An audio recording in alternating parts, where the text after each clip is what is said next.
Hello aspirants. तो स्वागत है आपका कोणार्क बीपीएससी के एक और मोस्ट इंपॉर्टेंट टॉपिक वाले वीडियो में। पहले दो वीडियो और मैंने अपलोड की है जिसमें मैंने हिस्ट्री के बारे में बताया है और बिहार के बारे में बताया है, और जियोग्राफी, इकोनॉमी और पॉलिटी कंबाइंड मैं इस वीडियो में बताने वाला हूँ। कुछ चीज़ें मैं आपको क्लियर कर देना चाहता हूँ जिससे आपका कन्फ्यूजन ना रहे। ये जो वीडियो है ये प्रीवियस ईयर क्वेश्चंस को एनालाइज करने के बाद बनाई गई है, यानी इस वीडियो में जितने भी चैप्टर्स आपको रिकमेंडेड किए गए हैं ना, ये सारे के सारे प्रीवियस ईयर बेस्ड हैं। तो ये मान के चलिए कि आपके एग्जाम के लिए बहुत ही ज़्यादा इंपॉर्टेंट है। अगर अभी तक भी आपने कुछ भी नहीं किया है या आपका जियोग्राफी, इकोनॉमी, पॉलिटी में कुछ छूट रहा है, तो आप इन चैप्टर्स को करके जाएंगे तो आप एवरेज बेस्ट स्कोर कर पाएंगे। अब देखिए, मैंने हमेशा इस बात पे जोर दिया है कि एग्जाम तब नहीं निकलेगा जब आप सब कुछ कंप्लीट करके जाएंगे। एग्जाम तब निकलेगा जब आपका एवरेज बेस्ट स्कोर होगा, यानी कि आप हर फील्ड में अपना बेस्ट परफॉर्मेंस दे पाएंगे, यानी आपका हर फील्ड में अच्छा स्कोर होना चाहिए। कुछ चीज़ों के ऊपर अभी भी कंफ्यूजन बना हुआ है, जैसे नॉर्मलाइजेशन होने वाला है या नहीं होने वाला है, या कुछ लोग वीडियो बना रहे हैं डेट एक्सटेंशन के बारे में। तो मैं आपको बता दूं कि अब इन सब चीज़ों का टेंशन लेने का समय है नहीं। इन सब चीज़ों पे अब चर्चा करने की भी आपको ज़रूरत नहीं है। आपको उतना समय भी नहीं होना चाहिए कि आप इन सब चीज़ों पे चर्चा कर रहे हैं कि नॉर्मलाइजेशन होगा तो सबके लिए होगा ना, आपको उसमें सोचने की क्या ज़रूरत है। डेट एक्सटेंशन की जहाँ तक बात है, मुझे नहीं लगता है कि 13 दिसंबर की ये जो परीक्षा है ये आगे कहीं भी टलने वाली है, क्योंकि अभी तक आयोग ने इसके ऊपर कोई भी चर्चा नहीं की है, ना ही कोई बात की है, ना ही कोई इन्फॉर्मेशन स्टूडेंट्स को दी है। तो आप मान के चलिए कि ऐसा कुछ भी नहीं होगा। बीच में एक बार जो अफवाह उड़ी थी कि 19 जनवरी को एग्जाम होने वाला है, उसको आयोग ने खंडित किया और एक नोटिस निकाल के बता दिया कि हम अपना डेट नहीं चेंज कर रहे हैं। तो जब आयोग ये पहले ही बोल चुका है कि हम डेट नहीं चेंज कर रहे हैं, तो आप लोग इन बातों में क्यों उलझ रहे हैं कि कब होगा एग्जाम, नहीं होगा एग्जाम, है ना। इन सब अफवाह पर ध्यान मत दीजिए। 13 दिसंबर फिक्स डेट है, इसमें कोई भी अब असमंजस की स्थिति बनाने की कोशिश ना करें। इससे आपके जो लास्ट मिनट के रिवीजन हैं उस पर बहुत ज्यादा असर पड़ेगा। और मैं रिकमेंड करूंगा कि हमारे कोणार्क बीपीएससी के टेलीग्राम चैनल को जरूर ज्वाइन करें, ताकि आपको वहाँ पीडीएफ वगैरह और वीडियोस वगैरह इजीली अवेलेबल हो। इस वीडियो में हम मोस्ट इंपॉर्टेंट टॉपिक पे चर्चा करने वाले हैं, और इससे आपका जो ज्योग्राफी, इकोनॉमी और पॉलिटी है, इतना कर लेंगे तो आपके एग्जाम में बेस्ट स्कोर आने के चांसेस बढ़ जाएंगे। वीडियो शुरू करने से पहले मैं एक चीज़ रिक्वेस्ट करना चाहूँगा कि अगर आप हमारे यूट्यूब चैनल को देख रहे हैं तो सबसे पहले तो प्लीज़ सब्सक्राइब किया कीजिए, क्योंकि बहुत सारे व्यूअर्स होते हैं जो देखते ज़रूर हैं चैनल का वीडियो लेकिन सब्सक्राइब नहीं करते हैं। फ्री है, इसमें आपका कहीं भी पैसा नहीं लग रहा है। अगर आप सब्सक्राइब कर लेंगे, हो सकता है मेरी वीडियो से आपको कुछ ना कुछ आपके प्रिपरेशन में हेल्प मिल जाए। टेलीग्राम चैनल जरूर ज्वाइन करें, क्योंकि वहाँ पर हम लोग जो है एक कम्युनिटी बिल्ड करने की कोशिश कर। मैं चाहता हूँ कि जितने भी स्टूडेंट्स हैं उनको बीपीएससी से रिलेटेड जितने भी एग्जाम हैं उनको क्लियर करने में जहाँ तक हेल्प हो सके मैं करूँ, और ये कम्युनिटी बिल्ड करना चाहता हूँ जहाँ बच्चे फ्रीली एजुकेशन भी पा सकें और एक एटमॉस्फेयर भी बिल्ड हो जहाँ पर बच्चे कॉम्पिटिटिव रहें ऑलवेज, जैसा कि अभी डिमांड है ना। अब हम अपनी वीडियो में आगे बढ़ते हैं। सबसे पहला जो यूनिट मैंने चूज किया है वो है ज्योग्राफी का यूनिट। ज्योग्राफी के यूनिट में हम बात करने वाले हैं सबसे पहले इंडियन फिजियोग्राफी की, क्योंकि अगर आप देश के फिजियोग्राफी के बारे में नहीं जानेंगे, भौगोलिक संरचना के बारे में नहीं जानेंगे, तो आपको एग्जाम में बहुत ही ज्यादा दिक्कत होगी। जैसे लोकेशन हो गया, कैसे प्लेन्स हैं यहाँ वो हो गया, हिल्स के बारे में हो गया, या प्लेट्यू के बारे में हो गया। तो इन सारी चीजों का फिजियोग्राफिक नॉलेज आपको जरूर होना चाहिए और बेसिक रिक्वायरमेंट है। देखिए, रिवर सिस्टम बहुत ही ज्यादा इंपॉर्टेंट हो जाता है। कभी कभी क्वेश्चन पूछ लेते हैं रिवर से रिलेटेड कि किसका पैटर्न डेंड्रिटिक है या नहीं है, किसी के ओरिजिन पॉइंट के बारे में पूछ लेते हैं, तो किसी के ट्राइब्यूटल्स के बारे में पूछ लेते हैं। तो आपको ये सब पता होना चाहिए, रिवर के बारे में बेसिक नॉलेज। एग्रीकल्चर में कुछ चीज़ें इंपॉर्टेंट होती हैं जो करंट में भी पूछी जाती है, जैसे सैफरॉन के बारे में, कॉफ़ी के बारे में, चाय के बारे में। और एग्रीकल्चर इसलिए इंपॉर्टेंट है क्योंकि हमारा जो कंट्री है ना, ये एग्रीकल्चर बेस्ड कंट्री है ना। तो एग्रीकल्चर बेस्ड कंट्री होने की वजह से यहाँ पर एग्रीकल्चरल पैटर्न बहुत ज़्यादा इंपॉर्टेंट हो जाता है ज्योग्राफिक लोकेशन में, तो आपको ये जरूर पढ़ना चाहिए। मिनरल्स और इंडस्ट्रीज हमारे लिए इंपॉर्टेंट हो जाते हैं, क्योंकि बहुत सारे इंडस्ट्रीज वगैरह हैं, जैसे स्टील इंडस्ट्री वगैरह हो गया, ये सब बहुत ज़्यादा इंपॉर्टेंट है। आयरन इंडस्ट्री हो गया, है ना। पावर सप्लाई के लिए पावर जनरेशन इंडस्ट्री वगैरह हो गया। मिनरल्स वगैरह हमारे लिए बहुत ज़्यादा इंपॉर्टेंट हो जाते हैं, क्योंकि बिहार के भी पर्सपेक्टिव में हम देखते हैं कि कहाँ बॉक्साइट मिलता है, कहाँ लिग्नाइट मिलता है, या कोल कहाँ मिलता है। तो ये सारी चीज़ें आपको बेसिक इन्फॉर्मेशन पता होनी चाहिए।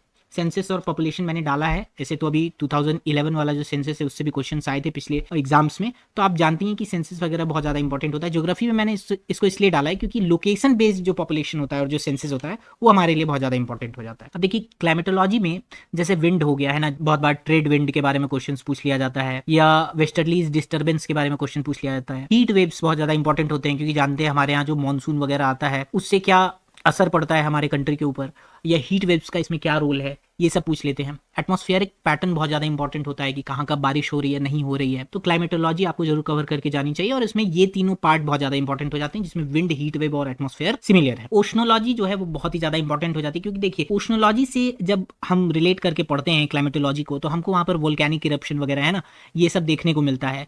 तो वोल्केनो वगैरह के बारे में अगर आपको पढ़ना है, या सी के स्ट्रक्चर के बारे में पढ़ना है, तो आपको ओशनोलॉजी को टच करना ही पड़ेगा। और मैं कहूँगा कि इसको अगर आप 60% भी कवर करके जाएंगे ना, तो एग्जाम में आपको हेल्पफुल होगा।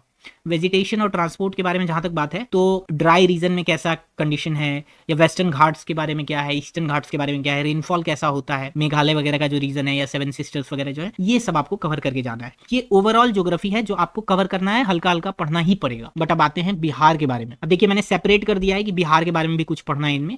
जब आप इंडियन फिजियोग्राफी पढ़ेंगे तो उसमें बिहार का लोकेशन वगैरह पढ़ लेंगे साथ में एक ही जगह पे, तो आपको प्रॉब्लम कम होगी। जब आप रिवर कवर करेंगे तो वाटरफॉल्स भी कवर कर लेंगे वहाँ पे एक साथ ही। नेचुरल रिसोर्सेज जब आप कवर करेंगे तो आपका मिनरल इंडस्ट्री में कवर हो जाएगा।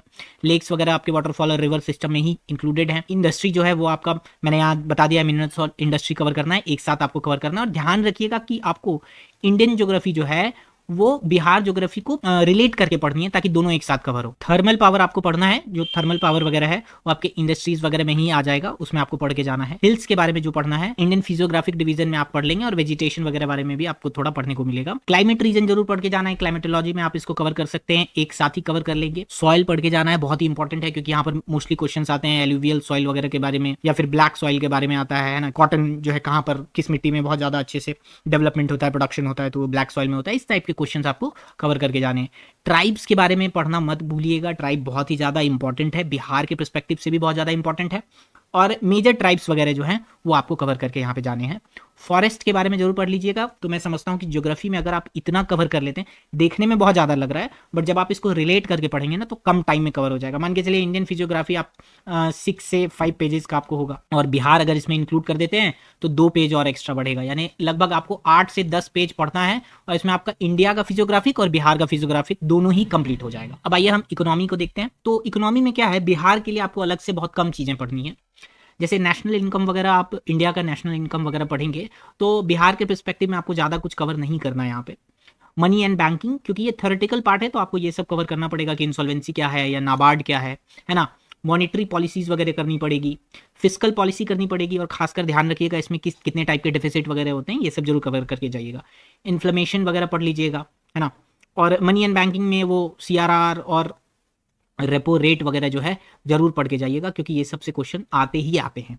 एग्रीकल्चरल बेस्ड कंट्री है तो यहाँ पर रिवॉल्यूशन कब हुआ एग्रीकल्चर का, या फिर मिल्क रिवॉल्यूशन कब हुआ, ये भी आपसे पूछ सकता है। तो ये सब जो है आपको कवर करके जाना होगा, है ना। MSP वगैरह जरूर पढ़ लीजिएगा, योजनाएं वगैरह इसमें इंपॉर्टेंट है एग्रीकल्चर में।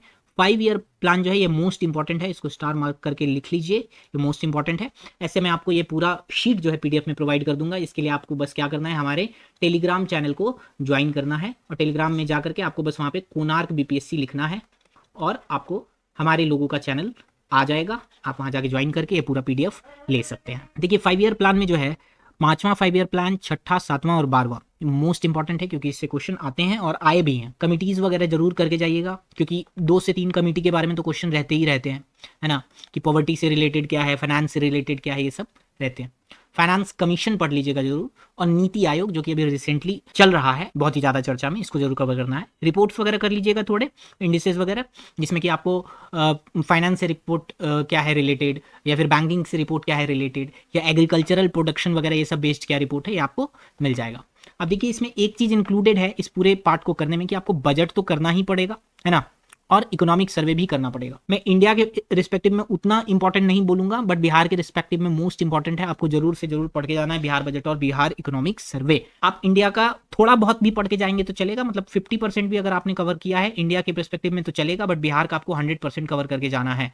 ज़्यादा पेजेस का होगा नहीं। अगर आप किसी भी यूट्यूब चैनल पर जाएंगे, मैंने अभी नहीं करवाया है, आप और किसी यूट्यूब चैनल पे जा सकते हैं, जैसे IAS PCS फैक्ट्री वगैरह पे, है ना, तो वहाँ पे उन लोगों ने करवा के रखा है, और जिस्ट में है, ये आप पूरा कवर कर लेंगे तो आपका कंप्लीट हो जाएगा। हार्डली आपको 2 से 3 घंटे लगेंगे इसको पूरी रिवाइज करने में। 1 शॉट है, और ये 5 नंबर कन्फर्म है, इससे ये ध्यान में रखिएगा। इंपॉर्टेंट इसलिए क्योंकि ये सीधे डायरेक्टली 5 नंबर आपको मिलेगा। Last but not least, polity most important.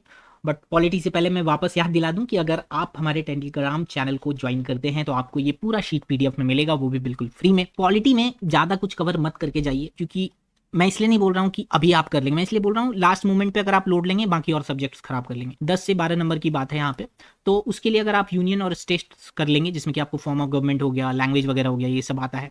Preamble करके जाएंगे, प्रियम्बल के बेसिक फैक्ट्स वगैरह करके जाएंगे। फंडामेंटल राइट्स जरूर करना है, मोस्ट इंपॉर्टेंट है, इससे क्वेश्चन रहते ही रहते हैं। DPSP भी मोस्ट इंपॉर्टेंट है, और फंडामेंटल ड्यूटीज़ भी मोस्ट इंपॉर्टेंट है, आपको करके ही जाना होगा। इन सब के लिए आपको बेसिक फैक्ट्स जरूर इकट्ठा कर लेने हैं कि कब कौन से आर्टिकल में क्या है, कौन से आर्टिकल में नहीं है। पार्लियामेंट जो है वो आपको कवर कर लेना है, स्टेट लेजिस्लेटिव के बारे में थोड़ा सा, और स्पीकर याद रखिएगा, पीपीएससी के लिए स्पीकर मोस्ट इंपॉर्टेंट है। हर बार आपको जो है वो स्पीकर से सवाल रहते हैं, तो आपको स्पीकर को कवर करके जाना है अच्छे से। जो बॉडीज वगैरह हैं वो सब कर लीजिएगा, जैसे इलेक्शन कमीशन हो गया, डीलिमिटेशन हो गया, एंटी डेफिमेशन हो गया। अगर आप पीवाईक्यू उठा के देखेंगे तो आपको पता चलेगा कि प्रीवियस ईयर में भी यहाँ से क्वेश्चंस आए ही आए। बिहार के पर्सपेक्टिव में सेपरेट कब हुआ स्टेट, ये सब, और उसके लॉज के बारे में, लोकसभा के बारे में और विधानसभा के बारे में। देखिए मोस्टली विधानसभा में आपको क्या पूछता है कि सीट कितना रिजर्व है और मेंबर्स वगैरह कितने हैं, तो ये सारी चीजें आप कर लीजिएगा। इनसे रिलेटेड आर्टिकल्स को भी आपको कवर करना है। उम्मीद है कि आपको ये वीडियो हेल्पफुल रहा होगा। लास्ट मोमेंट पे बस इतना कहूंगा कि किसी भी नेगेटिव चीज में मत उलझिए, अभी दूर रहिए, और अपने प्रिपरेशन पे लास्ट मिनट पुश होता है ना, वो उस पर ध्यान दीजिए। आप अगर नॉर्मलाइजेशन हो गया या डेट एक्सटेंशन हो गया, इन सब चीज़ों पे ध्यान देंगे तो आप इसी तरह कंफ्यूजन में रहेंगे जैसे ये है ना, तो आपको कंफ्यूजन में नहीं रहना है। धन्यवाद।